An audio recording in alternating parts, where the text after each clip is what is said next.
Happy Friday to all of our Summit Racing Equipment Facebook fans. Today we have another chapter in our Great American Success Stories. So this year and last year, we were joined by a ton of awesome notable guests. People like Jay Leno, Ken Lingenfelder, Don Garlitz, Larry Nance, David Freiberger, Garrett Mitchell, Brian Loans, Frank Hawley, Mike Copeland, Pat Topolinsky, Frankie Foreman, and now we have not one but two Great American Success Stories. And I'm going to read what I stole very, very shamelessly from the web. So Greg and Dallas, hang on. I'm sure this is all 100% true and factual, like everything on the internet is. So Greg, you are a current NHRA Meliola Drag Racing Series Pro Stock driver for KB Racing, driving the Hendrick Automotive Group and Summit Racing Equipment Chevrolet Camaro. You began your Pro Stock career in 1998, and you were a crew member and crew chief for Warren Johnson during 4 of Johnson's 6 Pro Stock World Championships. You were the 2004 Speed Channel Driver of the Year, one of only 3 drag racers to earn that honor.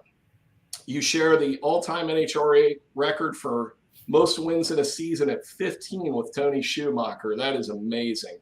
And you currently, speaking of amazing, you currently have 99 career wins in Pro Stock.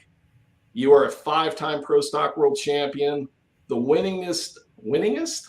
I can't say that word today. Sorry, everybody. Winningest driver. You're really good in Pro Stock. And you are absolutely a great American success story, Greg. So we're going to talk a lot about your history, what a day in the life of being a Pro Stock driver is like for both of you. And we're also going to talk about Dallas. And Dallas, your background is another really awesome, really cool story. You made your Pro Stock career debut at the season opener Gator Nationals. You picked up wins last year, Charlotte, Topeka, Las Vegas. You advanced to 5 final rounds, posted only 1 number 1 qualifier. So you obviously must be able to drive pretty well since you only had 1 number 1 qualifier and got 3 wins out of it. You were named NHRA Rookie of the Year. Not a bad start to your career in Pro Stock, Dallas. That is pretty phenomenal. I enjoyed watching you all year because your lights were amazing. You brought a saw every year and cut the tree down in most cases. It was pretty cool watching it throughout the year. Prior to you being a Pro Stock driver, though, you've been a part of KB Racing for almost a decade. Prior to that, you first began racing quarter midgets when you were 4 or 5, following your older brother. You continued circle track racing for a while. You eventually found out you liked going straight more than turning, so you went to drag racing. And from what I understand, your dad, Steve, started drag racing, and you became a crew member for him. And you began racing yourself at 16, found you had a knack for it, went into super pro class racing in a 55 Chevy wagon, went on to drive a 68 El Camino and continually worked on that car to make it faster. And you soon moved into another pro bracket class. Then you began working in a machine shop. You learned a bit about Pro Stock, and that was more intriguing for you. And then you wound up at KB Racing. So Greg and Dallas, thank you so much for taking the time with us today. Thank you for being here. I'm joined by my coworker and good friend, Jim. Jim always works with all of our race and motorsports events, has known all of you for a while as well as I have. So Greg and Dallas, thank you so much for joining us today. How are you guys doing today? We're doing great. Good to be here. Doing good. It's a first for me. Yeah, this is it's funny, Greg. You've done so many different things in your career, and the old first time for everything. So that's right. Speaking of first times, we got to talk about first time driving a Pro Stock car. Do we have to? Well, yeah, I think we do. And part of our Great American Success Stories, Greg, is that old saying: if at first you don't succeed, try again. And had that first pass, if you would have just said, this is too hard, I'm not going to do it. I mean, what would life be like today? So tell all of our fans and tell all of your fans, how'd that go the first time you hopped in a Pro Stock car? Well, let's say not perfect. It's a lot of years build up. I'd worked for many, many, many years for Warren Johnson as a crew chief and finally got the driving bug. It was basically his fault that we got the driving bug, but that's another story. But finally got an opportunity to jump inside of a car. I believe it was Rockingham Dragway. I think it was the Winston Invitational. Back then they had the Winston Invitational, so it wasn't a national points meet. It was just a money race basically. So Warren says, you know what, if you want to run your car, we'll give you a shot. You can run this weekend, see if you can go qualify and do this deal. So I had high hopes, had big expectations after watching Warren make a million laps. Didn't look that difficult from the outside of the car, I thought. So anyway, I went and I started my burnout, and I thought all things were well. The motor kind of came up and then came down a little bit, and I got back in the throttle real hard, and the motor came back up, and I kind of made my way up to the starting line, and I backed up from the burnout, and my crew chief was on the starting line going, cut it off. And I'm like, what's wrong with him? Why does he want me to shut the car off? And everybody's just shaking their head. So I eventually begrudgingly shut the car off. And long story short, I stuck the tire on the burnout. I didn't get the tire spinning enough, and the tire stopped turning.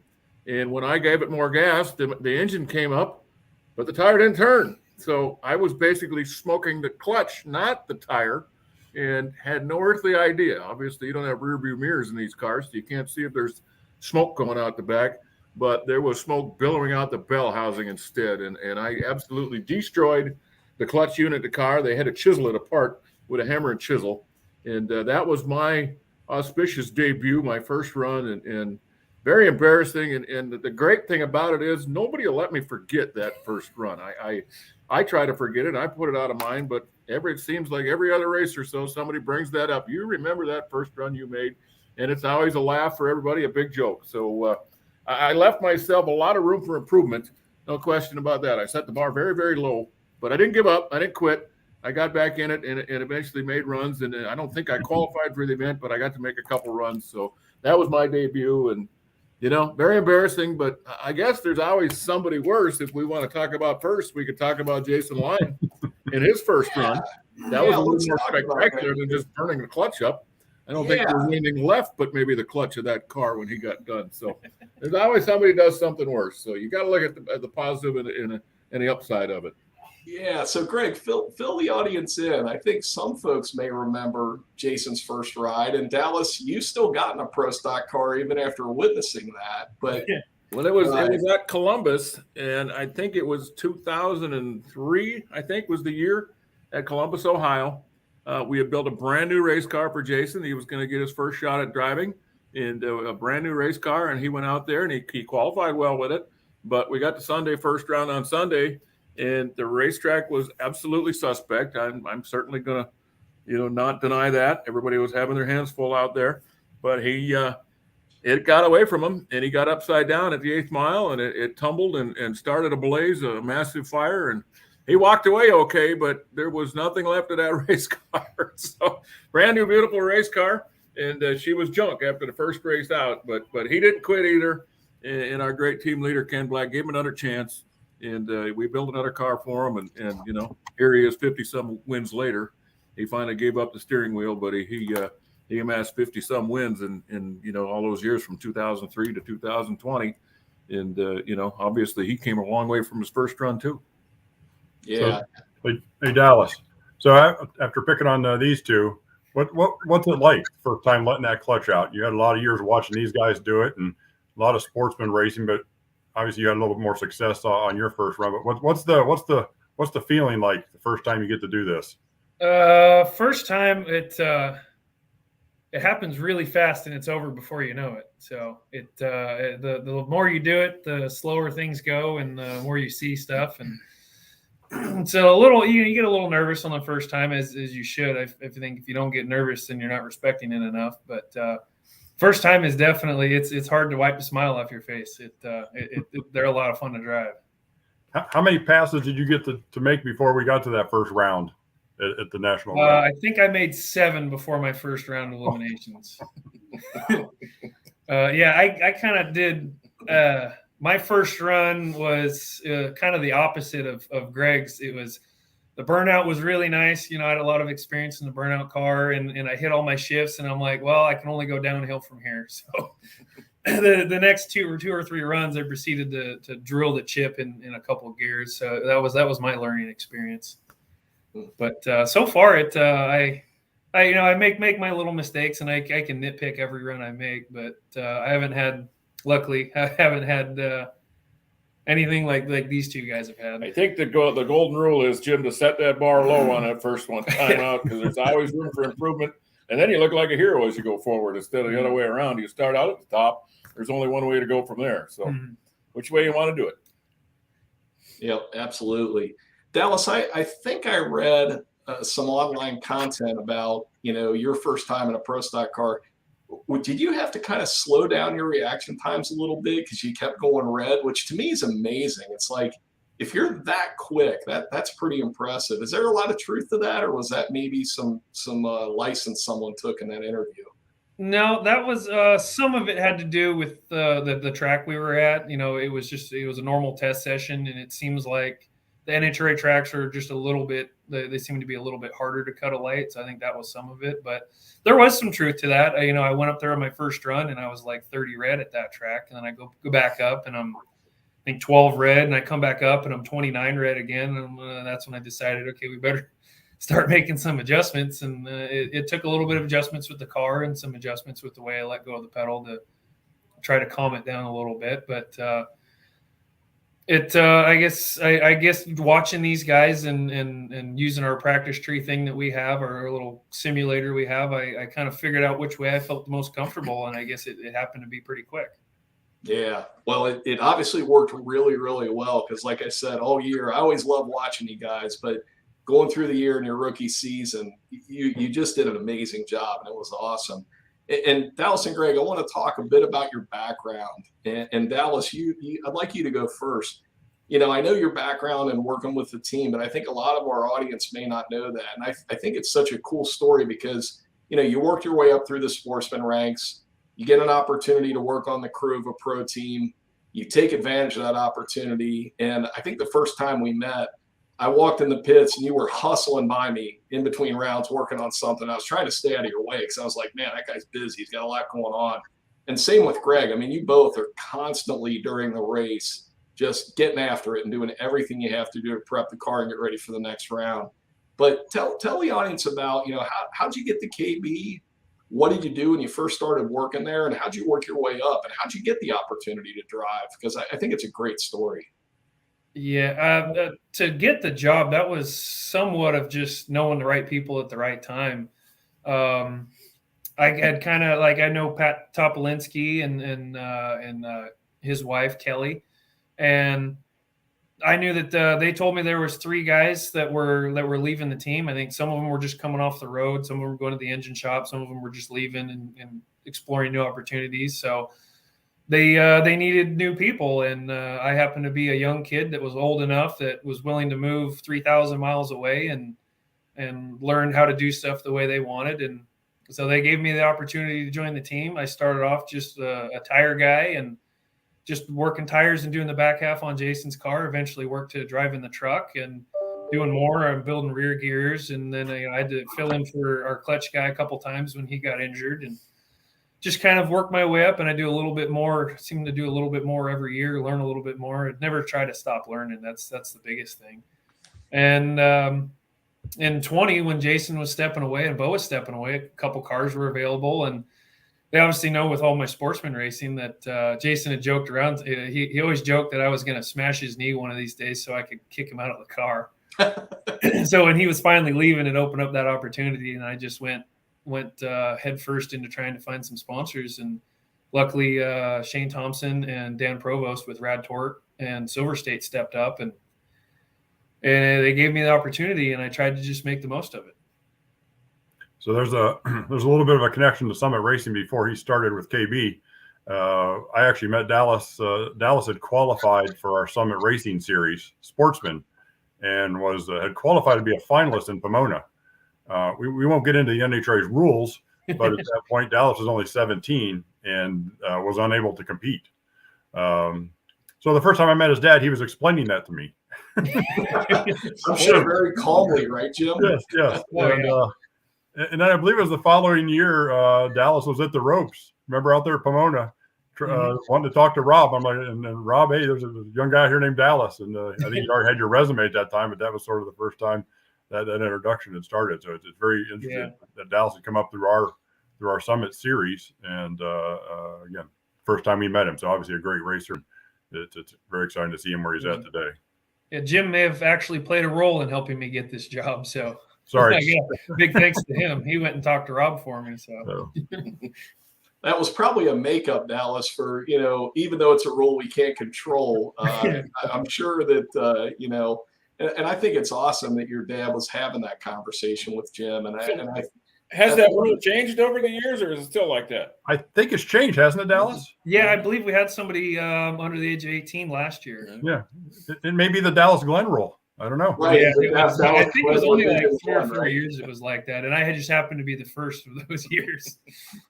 I remember Jim was like, "Oh man," he goes, "The first year we can't let under 18 we get a 17-year-old." So. That's a great story, Dallas. Greg, with your background, obviously we know about your time with working on Warren Johnson's crew and all the success you had there. Prior to that, though, what was your background prior to that? And I'm not sure if a lot of our fans, know about all the history that's there. Well, I grew up working with my father. My father had a used car lot in Duluth, Minnesota, and I grew up working with him, working on cars, and basically learned to do everything you could possibly do on a car, from body work to engine work to brake jobs to selling the cars, and it was well-rounded. I learned a lot, obviously, from him, and learned to be a mechanic. My dad was also a racer. He wasn't a professional racer, but he raced part-time, and he would race the Division 5, basically 5-state area up there. He would travel to races up there, and I would go to the races with him, and it seemed like, I think at the time I was probably, 12 to 14 years old. And from the very first time he took me to a race with him, it's like you just fall in love with drag racing. And it doesn't really seem to matter what age you go to your first race. Once you go to your first race and experience it, you're done. I mean, it's like you're done for life. You get it so deep. You think it's so cool, and it's such a neat deal. You know exactly what you want to do. So I learned by the time I was 12, 14 years old what I wanted to do with my life. So, fast forward and going through high school, my dad had introduced me to one of his good friends in racing by the name of John Hagan.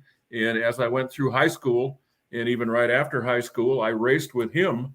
And he wasn't a professional racer either, but he would travel to maybe 6, 8, 10 national events a year and do the Division 5 stuff. He was basically Warren Johnson and John Hagan were the 2 Division 5 kind of kingpins in Pro Stock.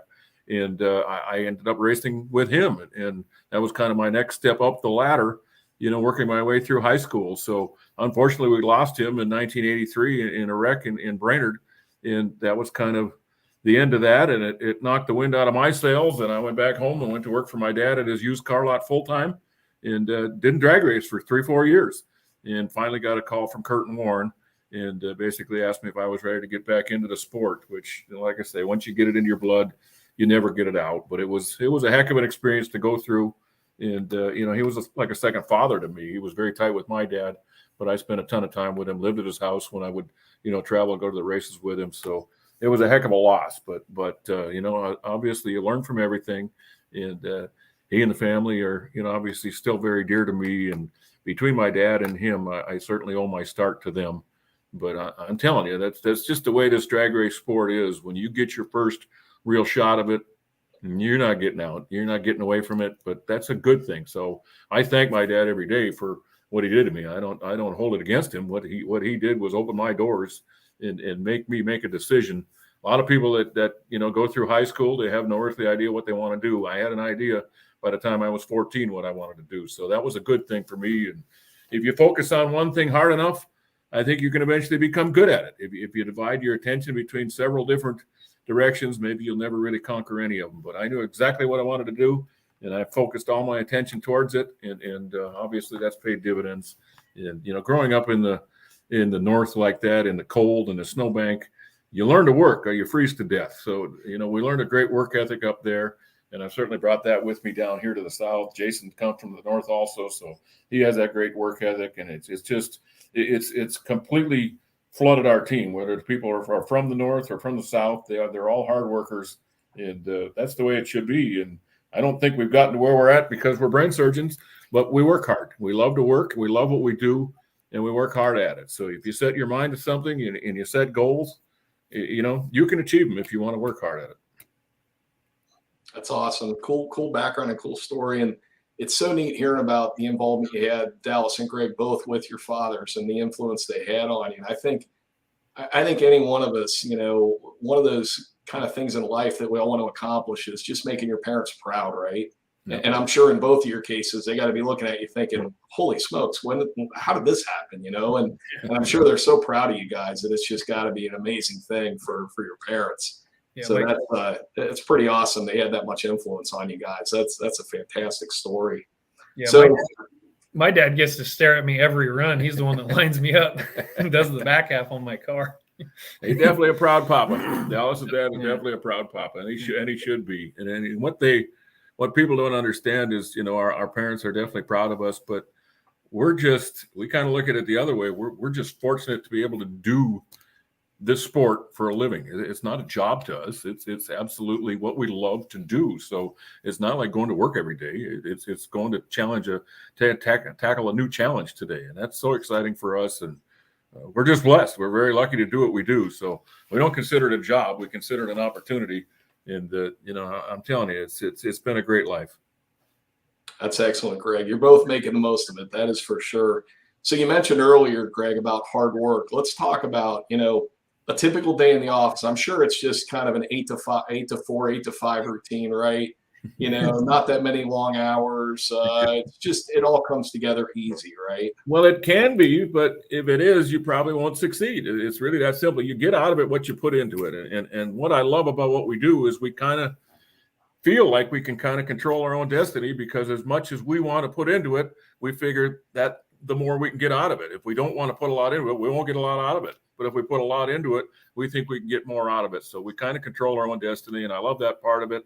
And every day is, as I say, it's an opportunity to go learn something, to go find something new. And we have a great shop here at KB Racing. Ken Black, our great team owner, has outfitted us with a wonderful shop and all the equipment that you can basically build anything you want to build. So anything we dream up overnight in our crazy dreams, we can show up the next morning and we can build that right here in our shop.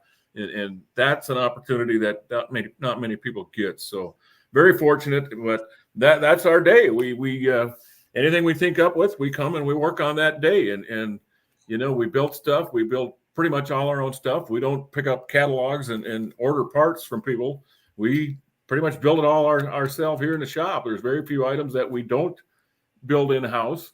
And, we take a lot of pride in that, but the benefit of that too is the rest of the competition doesn't really see exactly what you're doing or what you're working on. So you can kind of keep that a secret. If you can find an advantage, hopefully you can keep that advantage because it was built in-house. You didn't buy it from a vendor that everybody else deals with. So it's a cool deal. And Dallas works in the car shop, and every day of his life, he tries to make our race cars better, make sure our trucks are in great shape and able to get our race cars to the racetrack. So he's got a full plate back there working in the car shop, which basically was my life when I worked with Warren. And since I moved on to KB Racing, I am now an engine guy. So I work every day working on engines. I assemble engines, I disassemble engines, I machine pistons, I machine intake manifolds, I machine pretty much everything.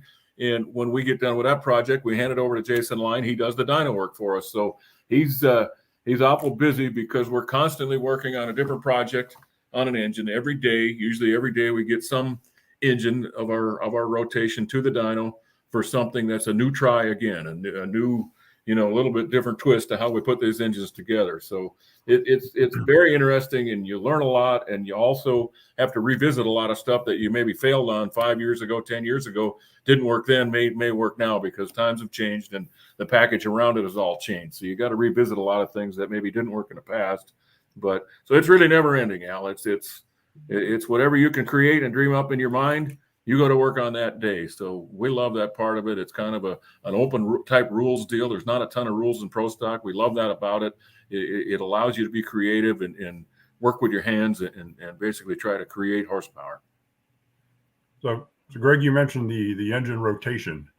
How many engines are in that rotation between you guys and the teams and all that stuff? We try to keep about 14 engines in the rotation, Jim, and they're really, of the 14, 12 or 13 of them are built basically identical. But, just like with your car or with any other part, even though they're built supposedly identical, and, a lot of the parts are built on CNC machines, which should duplicate perfectly, there's always a little twist different. Maybe the block is a little bit, thicker on cylinder wall thickness or something, or deck thickness than one other block. And so you always have different engines that have different characteristics, and you can't play them all like they're identical, just like our race cars. Same problem with them. So we have the 14. We're constantly working on, one or two of them every day. And you work on one or two and you find something that either works or didn't work. And then you take two or three more apart and you try to do maybe what worked on the other one to them. But as I say, it doesn't always 100% translate into all the other engines. So you got to keep an open mind, with everything you do. And, we've been guilty of it many times where we'll find something that works on one engine. So we'll tear every one we got apart and slam that new part in all these other engines, and it doesn't work on all of the other engines. So you got to be careful of that. But it's a fun deal, and it's a busy schedule, but we love it. And the fact that you have that many engines, even if you do make a mistake and you go backward on one, well, you've got backup, you got other engines you can pull out of the lineup. So that's kind of how it works here. And the 14 we've got, there's always 3 or 4 favorites that seem to, for some reason, stay at the head of the class. But we're talking, 2, 3, 4 horsepower. We're not talking big chunks. And, honestly, on the racetrack in a Pro Stock car nowadays, it's hard to see 3 or 4 horsepower. So it's, pretty much any engine we got, we think we'll qualify number one and we'll have a great chance of winning a race. So we've got great depth, and we're never afraid to have to change engines at the racetrack. No, that's true. That was my next question. Was I've walked into pits, and I think this stresses me out more than you guys. I see the front of that car facing the doors, and the lift is out, and there's an engine coming out. By the time I get back, it's probably already out, and the other one's coming in. And you guys act like you're changing spark plugs or something. It is amazing to watch that happen. As Uncle Les or somebody's grabbing the radiator, and the headers come off, and before you know it, you guys don't even bat an eye to swap an engine. What makes you make that quick decision if it isn't obvious? And then how fast you guys really can you do something like that? Well, obviously, once in a while you will actually hurt an engine or hurt a part on an engine, and you'll have to change. But there's times also when you don't feel that you're running quite up to snot, you don't feel that you're running quite like you should, so you'll just go ahead and try another one. And we have a great amount of faith in our bench, basically, in our depth of engines, that everyone will run basically the same as the others. So we're never afraid to change. And if you got one that's not performing like you think it should be, then there could be something wrong that you haven't seen yet. You haven't figured out what's wrong with it, but get it out, put another one in there, and see how that one acts. So we do that a lot. And, you have to have the confidence that you have backup to do that, but we have that. So it's not a stressful deal to us anymore when we have to change engines at the racetrack. People would watch you and say, oh, that's the end of their day. They're never going to run as good again. Obviously, they had their number one engine in there, and now they got to change, so they're not going to run as good. But 9 times out of 10, it proves everybody wrong, and the one you put in will run every bit as good, if not better, sometimes. So it's part of the game, and never afraid to do it. Yeah. I think our average engine swap time is around 30 to 40 minutes, and that's just kind of taking your time. But I think our record, is 17 minutes. And there's times, especially on race day, there's times where, basically I think they say you have 55 minutes between rounds, but let's say you come back to the pit and you don't realize anything's wrong with that engine yet, and you go through your normal, for the first 15, 20 minutes, your normal routine of checking everything in order, and then you make a decision, we got a problem here, or maybe we better change. So you usually don't get that full 55 minutes to get it done. So you're down to 30 minutes before you know what's going on. So you have to be able to do it that quick. So, the guys in the car shop, they spend time making sure our cars are workable, that we can do the job quick, and everything is built as quickly accessible as can be, and as many quick disconnects as you can possibly use, we use. And, everybody kind of knows their job too. It's everybody here that works at KB Racing kind of has to wear a lot of different hats. They have to learn pretty much every part of the operation, be able to jump in anywhere that help needs done. So, you'll see every one of us dive in.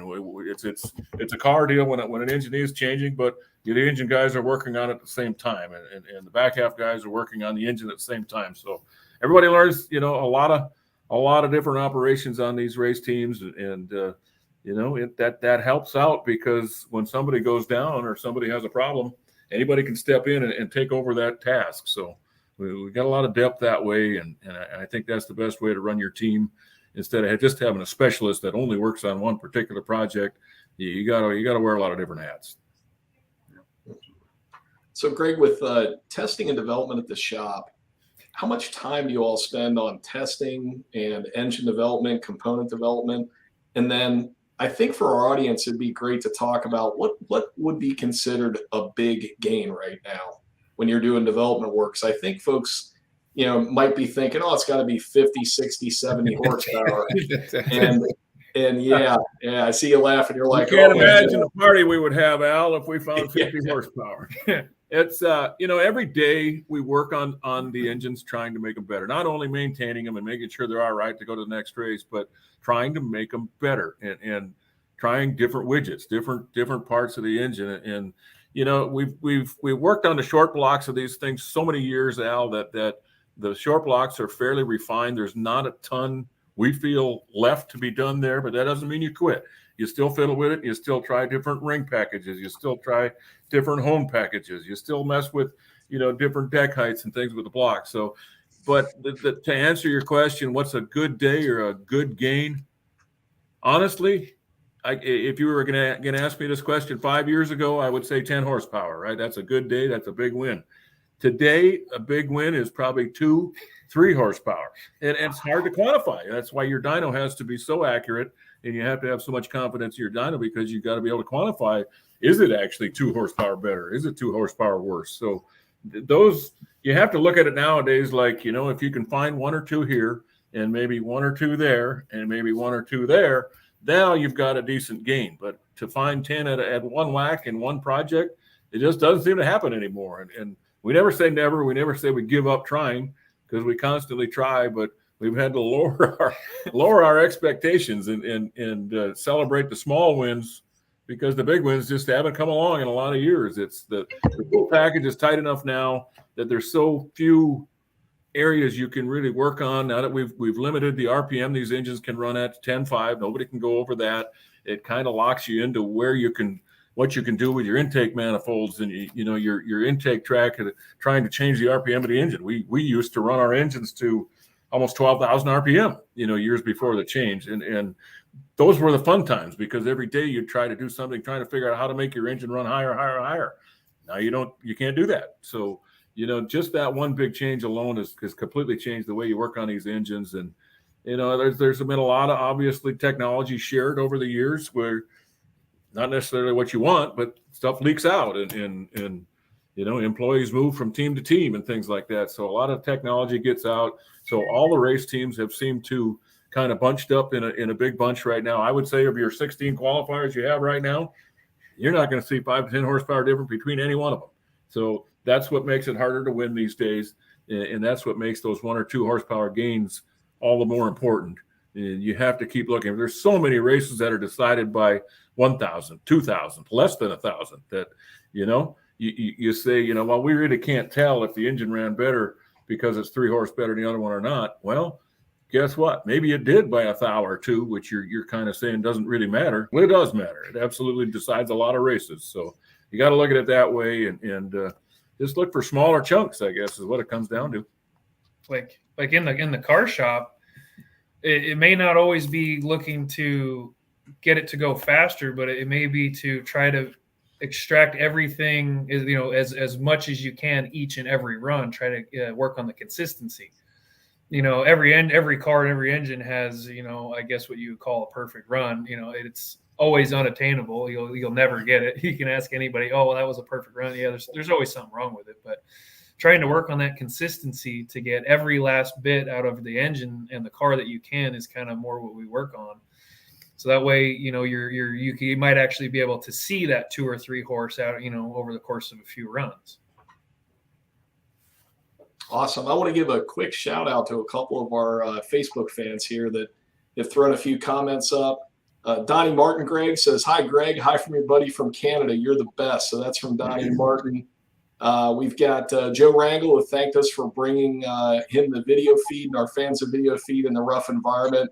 Yeah, Joe, it's a foot of snow on the ground today for me and Jim, and that's why we're doing this from home. So, but the rough environment's a lot worse than just snowfall right now. So we're appreciative of being able to do this, and just want to thank our fans for joining us.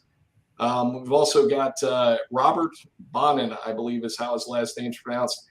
Hey, Greg, greetings from Minnesota. So I shouldn't complain about snow because they probably got It's probably -20 up there. Right. I am Dave Telshaw's nephew-in-law. Great season last year. Hope for another great year. And absolutely, he is right. So that is the goal, is always do better than the prior year. But Greg, it was a heck of a year in Dallas, you as well.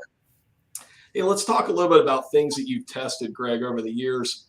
And luckily, thankfully, you and the team, I came to visit you in the shop a few years ago and got the tour of everything. And, you had to give me that Men in Black mind eraser before I left, so I couldn't share any of the secrets. But it was fascinating to me, some of the things that you all have tested over the years, and us when we had that conversation. And I love engine technology, and obviously Pro Stock is just the pinnacle of naturally aspirated, amazing, incredible engine technology. What are some of the things over the years that you've tested that, you went down the rabbit hole of this science project and, you thought, boy, this will be something. We're going to test this. And you go through all this work. And unfortunately, it just doesn't go that way. And you've had so much success. There's got to be some times when you didn't experience that level of success. Can you share that with our audience? Well, that list is definitely way longer than the successful list. No question. If you remember, Al, when you were down here, the upstairs, the mezzanine, whatever you want to call it, the upstairs, the shelves, shelf after shelf after shelf, stacked with intake manifolds and camshafts and cylinder heads and the boneyard, basically. Well, those are the experiments that didn't work. And if you looked at the main level of the shop and the supply room, the parts room, and where all the current stuff was stacked, it wasn't half the size of what the upstairs stash was. So unfortunately, that's the way it is. The list just goes on and on of the things that didn't work or failures, but you still always learn from those failures. You learn if you do something and it goes the wrong way, well, you still learn from that. So then you turn around, you spin 180, you go the other direction. So it's always a learning curve, and you have to be able to learn even on the bad days. You learn from it, and you got to be able to capitalize on that. So man, there's a ton of things. I can remember when we first switched over to the beadlock wheel, and I can't recall which year this was, but it was a big change. You ran a wheel that was, basically just had screws in it all the way around, and NHRA wanted to put something on these cars that made them more stable down track. So they created a rule where we now had to run beadlock style wheels, right? Well, to run the beadlock wheel, number one, it took a bigger tire, but number two, that wheel was a whole lot heavier than the old wheel. So the tire wheel combination was, I don't know, at least 10, 15 pounds, it seemed like, heavier than the old wheel. We went to our first test down in I think, Bradenton, Florida, and tested these new beadlock wheels, and we broke every single rear end gear that we had in the trailer, and I'm talking 15, 20 of them. I'm not talking 2 or 3. I'm talking 15, 20 of them. We could not keep a rear end gear in that trailer, and we thought we had the best rear end gears, on the market going out there. So from that day forward, we went to work and we designed a new ring and pinion, bigger size, bigger center section, bigger pumpkin, basically, to house a bigger gear that would handle the beadlock wheel. And, that was a big learning curve from us, but it proved to us how far out to lunch we were with our rear end gears at the time. We had no earthly idea. So what we learned from that was no longer did we have to replace the gear every 10, 15, 20 runs. We now replaced it every couple hundred runs at the most, but it was a performance advantage. Those teeth were absolutely bending over, and it was a lot of friction going down the racetrack. So it was a big performance gain. So that was one way we learned of something that wasn't working. We didn't even realize it at the time. So that was a big step forward there. And there's just been a lot of things over the years. We've spent a lot of years trying to make these engines run higher RPM. And we got it to the point where it was kind of just about ridiculous. Like I say, just about 12,000 RPM. The problem now is we look back on it, now that we're at a 10.5 limit and we're not much slower than we were back then, it appears that we kind of went down that road a little too far. And I think if you ask Jason Line, our lead engine guru here and our dyno operator, if that was maybe a mistake going that far down that road, he would agree with me. It probably was. So probably the last couple of years of that project was a mistake. And sometimes you don't realize it till something forces a change, and you got to do something completely different. But that was a learning experience there. I think the last couple of years of basically unlimited RPM, we weren't winning a lot of races, and basically we had just gone too far. The engines were not, capable of producing enough power up that high. Even though they would run that high, they didn't make a lot of power up there, and you basically were just making a lot of noise going down the racetrack, and you weren't really going anywhere. So the list goes on, and that's another interesting part of this. You have to learn. There's so many days that you want to hang your head because it's failure after failure. It seems like after failure of things you try, but then you get that one that's a score, that's a win, and it's a big gain. So you can't give up. You can't get down. You got to get used to it. You got to take it. It's like, taking uppercuts during a boxing match, and then you land that big right hook. So that's the way it is. Never give up. Keep digging. Keep trying, and that's the motto. Absolutely. So, Michael Jordan had a great saying, Greg, that was, you can't score the points if you don't take the shots, right? And I think what you all do for a living is just You miss 100% of the shots you don't take. I think that's what he said. There you go. That's exactly, Greg. 100% true. So once you get all this prep done and you guys get to the racetrack, can you talk about what a typical race weekend is like? And, again, I think for some folks that, all of our fans go to the races, they want to see things. And if you've never been to one of the NHRA drag races, and in our backyard, obviously, is Summit Motorsports Park, fantastic racetrack, great venue. If you've never been to a pro drag race, you got to go, and you've got to see all the different classes that run, especially Pro Stock. It is absolutely amazing. But what's a typical weekend like for you guys? It looks easy when you show up at 9 o'clock and you walk through the lanes and you see you guys hanging out, getting ready, but you're there an awful lot more than what I think most people probably comprehend on the weekend. So can you guys talk about that? Kind of when do you park? When do you get ready? All that stuff. I get to the track a little bit earlier than Greg does because I still drive the truck. So I usually show up to a race either Wednesday or Thursday to park. Always make sure the rig's nice and clean when we show up. And then once we park, it's still at least a half day worth of work just to set the pit up, especially when we have 4 cars coming out of 2 trailers. So there's a lot of stuff to unload, a lot of stuff to set up, a lot of stuff to move around and get in position for the races. So, just on the setup day, we have 3 awnings to set up now. We have 4 cars to roll out of the trailer, and this is before we even work on a race car, we just have to get the pit set up. There's benches and all kinds of stuff, cords and chillers and plus everything. We want it to look nice as well. When everything looks nice and is where it's supposed to be, everything runs more smoothly when you do have to work on something, if it's in a hurry or anything. So there's lots to set up and lots to get ready before most of the team even shows up. So the weekend starts pretty early, and then typically on Friday, at least these last couple of years, we only get 3 qualifying runs, so there's only 1 on Friday. So we still get there pretty early just to make sure that we have everything totally 100% ready to go by the time that first runs, because most of the time that first run is our best weather. So we need to make sure that we get every last bit of it and do the best we can. So we take a little extra time to make sure that run is perfect. There's lots of stuff that Greg does that I don't see. There's usually when he shows up, he's got his own list of stuff that he's got to do that I didn't even know about. So there's always lots to do, lots going on. There's really never any downtime with these, especially because for me, Greg works on his engine. I do the clutch in my car. So, I'm always building transmissions. I'm helping my dad in the back half, swapping rear gears on cars, making clutch adjustments or anything like that. And we typically from track to track, as the weather changes, we'll have to rebuild all of our transmissions to kind of match the gear ratios that we want for the weather and kind of maintain where the spot that they want. So there's always lots. And typically on a race weekend, we'll have anywhere from 17 to 20 sets of tires with us. So keeping that organized is usually a challenge as well. Myself, guys, it's my role's changed a little bit in the last year since Jason Line has decided to spend more time at home. Jason Line, I'm not sure everybody knows this, but Jason Line, when he would be at the races and driving his race car, he would also be our lead tuner, our fuel injection tuner, our Holley EFI laptop guru, whatever you want to call it. He would be our engine tuner on the majority of all our race cars, meaning his race car, my race car. Well, Dallas wasn't driving then, but Bo Butner was driving then. So we had 3 basically house cars that Jason would have to do the tune-up on.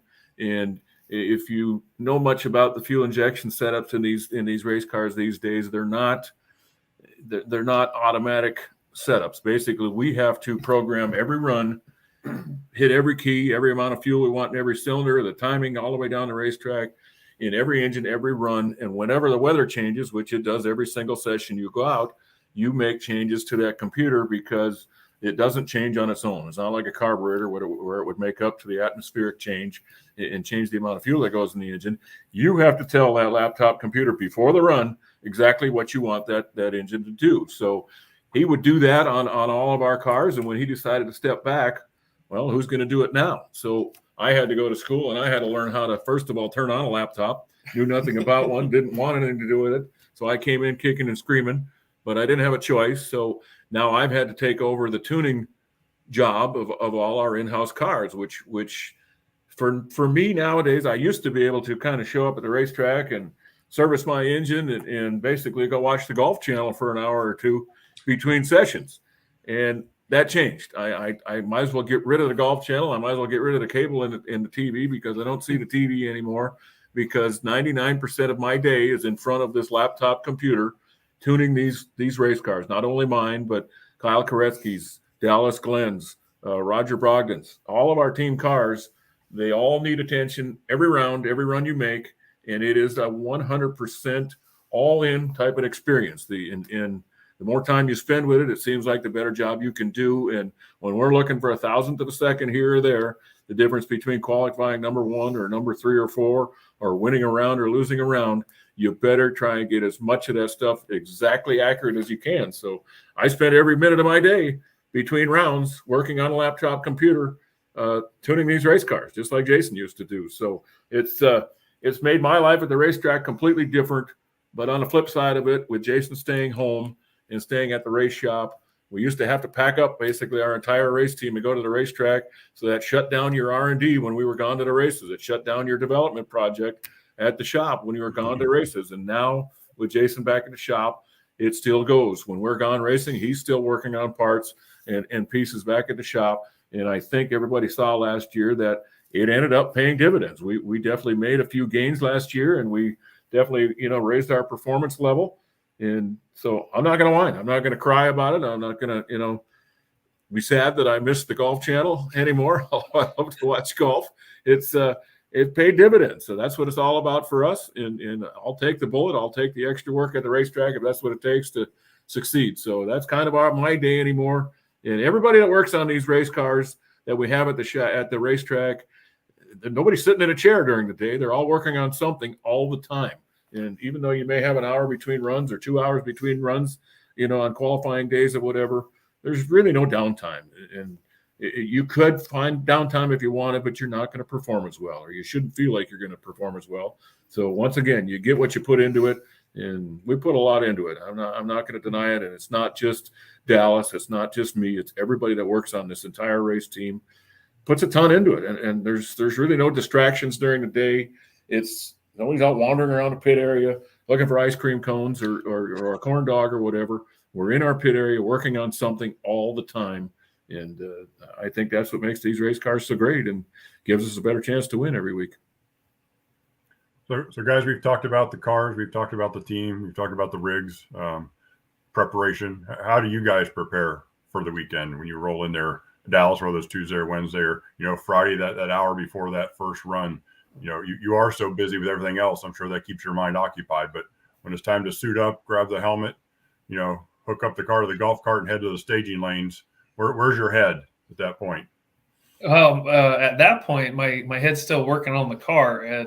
My head doesn't get into driving until about the pair in front of me fires up when I finally get to strap into the car after the last changes that we usually make. So, usually 2 or 3 pair in front of me, I'll climb in, and then that's when I kind of swap over to driver mode, apart from crew mode. So I usually, as long as I have one pair in front of me to kind of with my helmet on to kind of just let everybody leave me alone, I can always seem to clear everything out, swap gears, and go into the driver mode.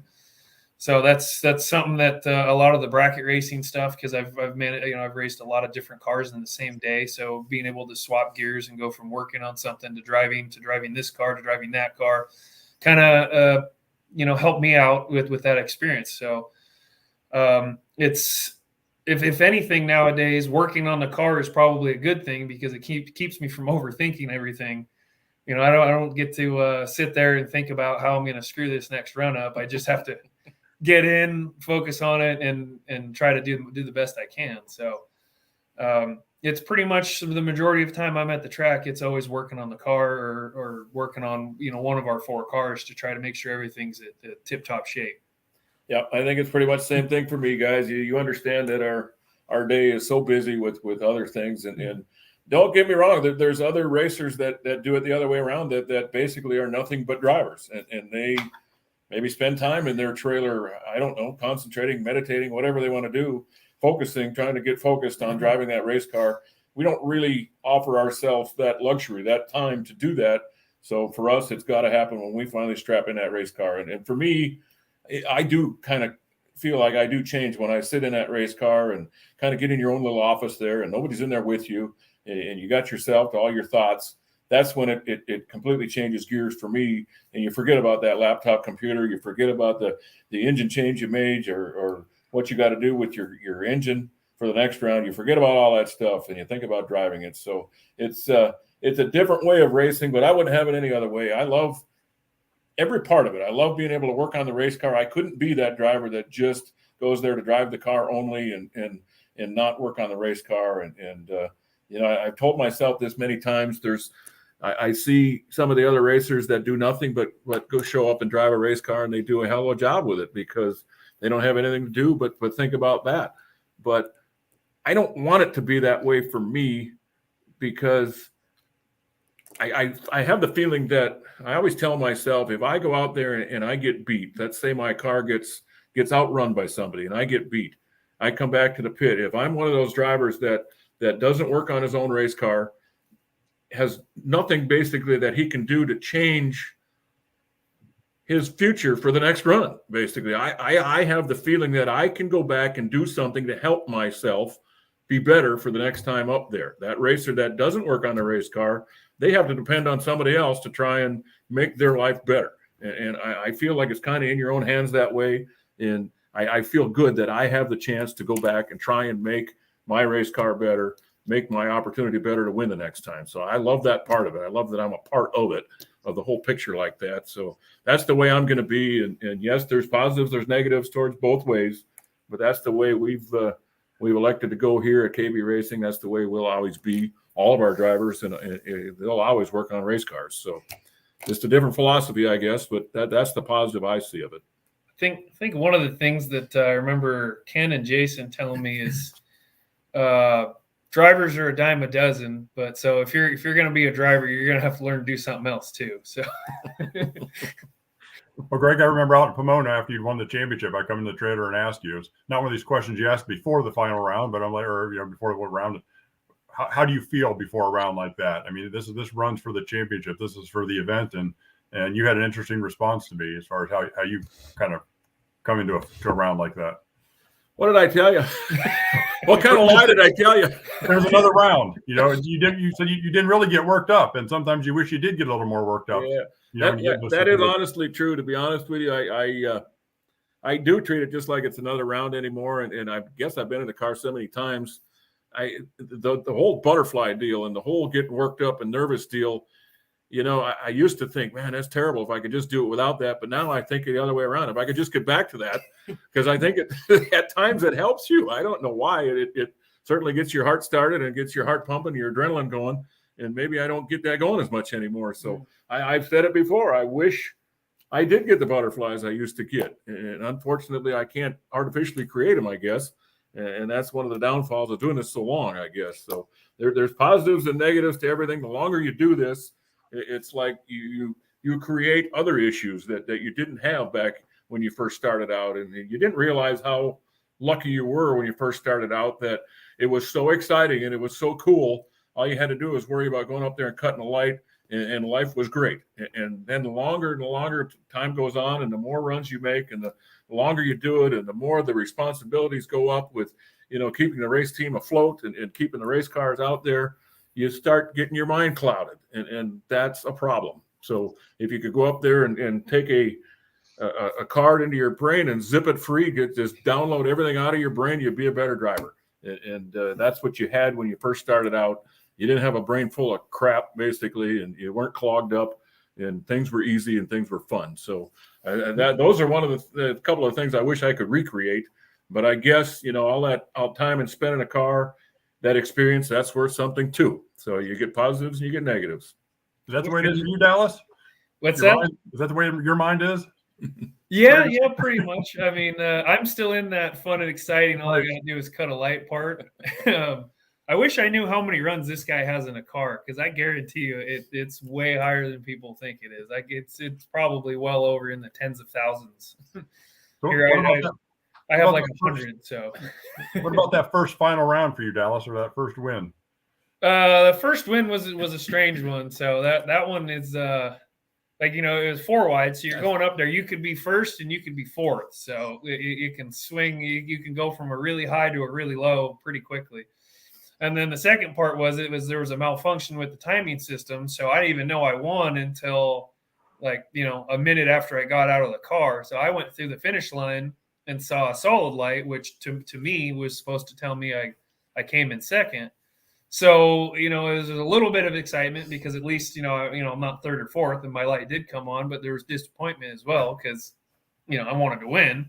I felt like it made a really good run. I didn't feel that bad on the tree, and I felt like I did my job. And then I was like, oh, well, I came up short. I knew I was racing some tough competitors. So I make the corner and get out of the car, just kind of taking my time. And then there's a whole lot of confusion and people are running around, and then all of a sudden I get swarmed by media and they're telling me I won. So it was a little bit different, but the second time was kind of a more normal race. It was a 4-round race. So instead of the 4 wide, and then the best part about that was I got to race my teammate Kyle Koretsky in that one.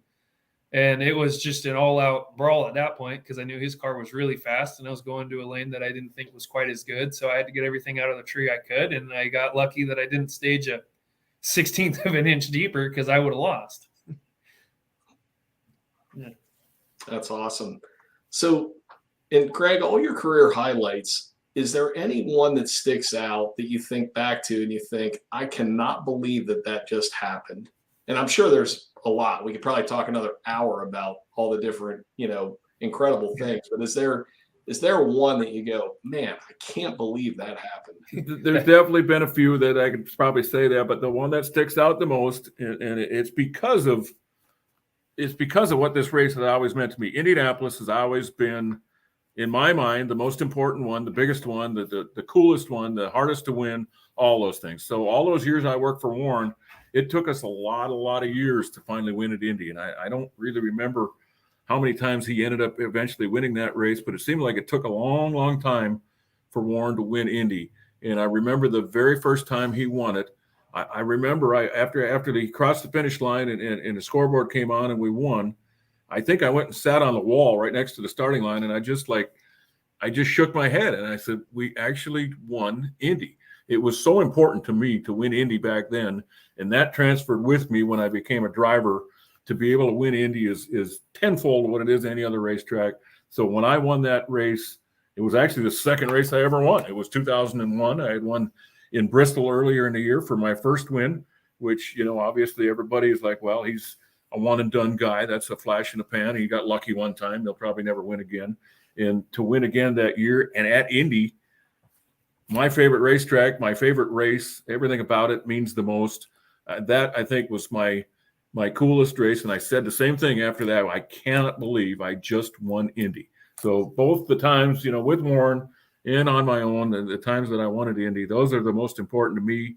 And I'll always feel that way about that racetrack. Other people don't. Jason Line, for one, never really liked Indy. It's too long a race. It's a marathon. It's a pain in the butt. And he just never really understood what was special about Indy other than it took too long. And it's too many people there and too many cars and all the above. So he never embraced it, but he also struggled to win it. So it's I think you got to embrace it. You got to embrace that challenge. You got to love the history of it. You got to love what it means, and I always have. So that's the most important one for me. A long list of very important ones, very cool wins. That one's probably at the top. Awesome. So if Dallas and Greg, if you could change anything in Pro Stock today, what would you change? I mean, it's a tricky question because I mean, Pro Stock's super competitive right now. It's really young. We have good car counts. So it's a very good spot in where the class is at right now. But I mean, I feel like it's been quite a while since we have any sort of a rule change.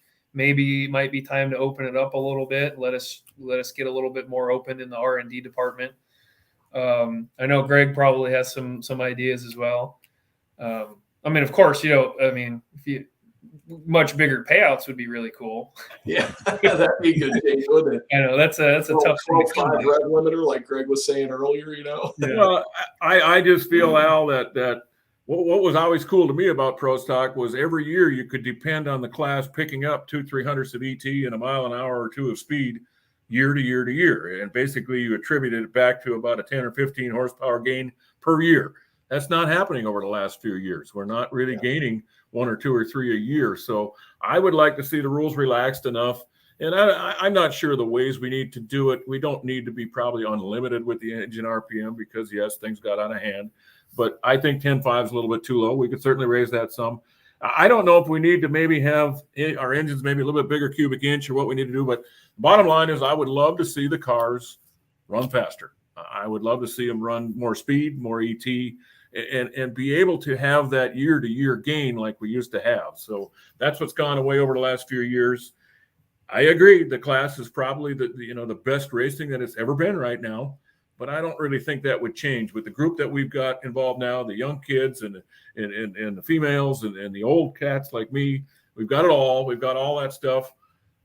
The competition is tighter than it's ever been. It's harder to win than it's ever been. So you probably shouldn't mess with it too much. But I think if we just made, a couple simple changes that allow the cars to run a little bit faster, that shouldn't completely shake the tree too much. And you just have a better product on the racetrack. So that's what I would wish for someday. And, I don't know the best way to do it. I don't know if it's a simple cubic inch change or what it would be, but, some way for the cars to run a little bit faster. We always want to go faster. I just want to go fast, Yep, absolutely. Yeah, who doesn't like going fast?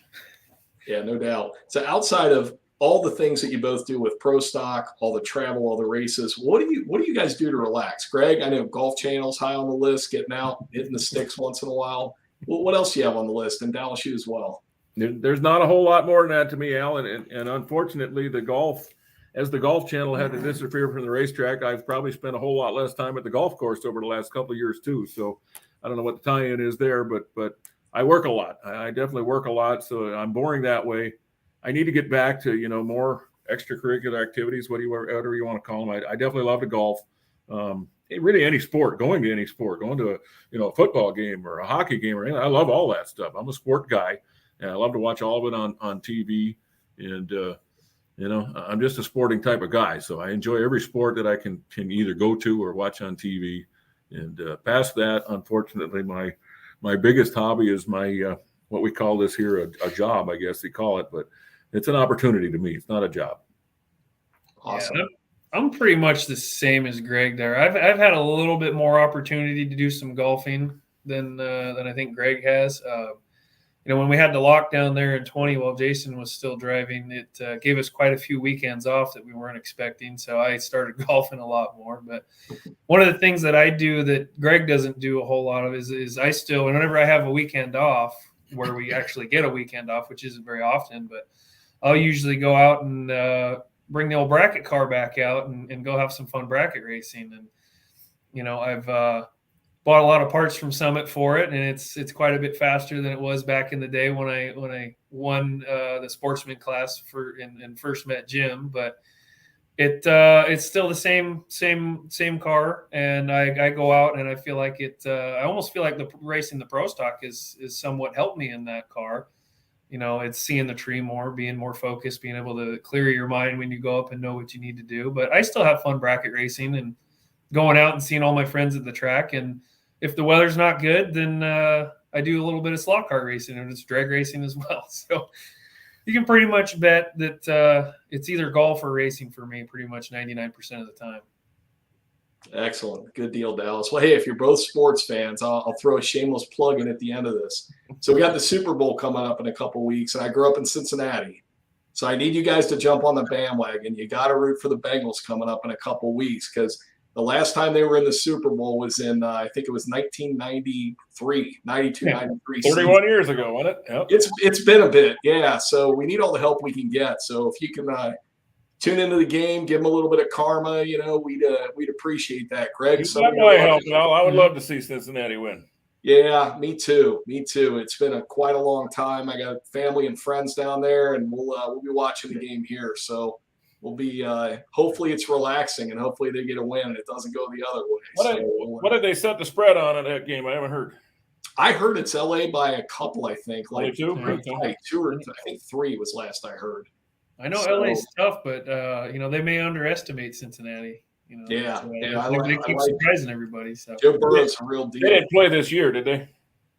What's that? They didn't play each other this year, did they? No.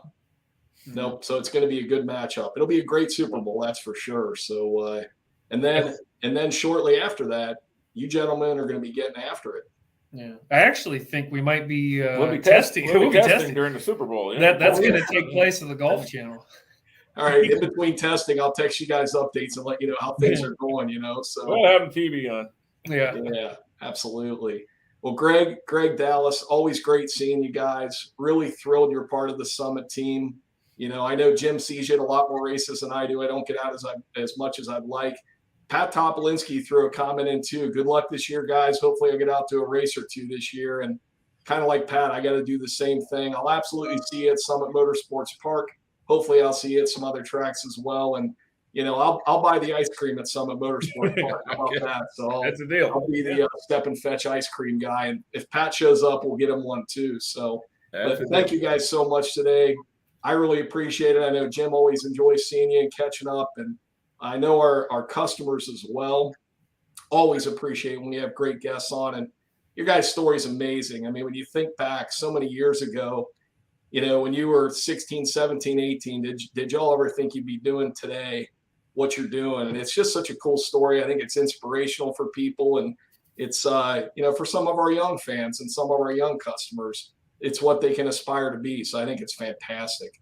But I know Al, all my best friends growing up through high school, they laughed at me when I told them I was going to go be a drag racer. I was going to make a living in drag racing. They all laughed at me. And funny story is there's a good half a dozen of them that they'll pop up 3-4 times all around the country at our races. So they not only are wrong, I proved them wrong, but they've become great supporters and they see what great sport this is too. So it's kind of a neat story, neat deal. And like I say, we're blessed, no question about it. Yeah, it's excellent.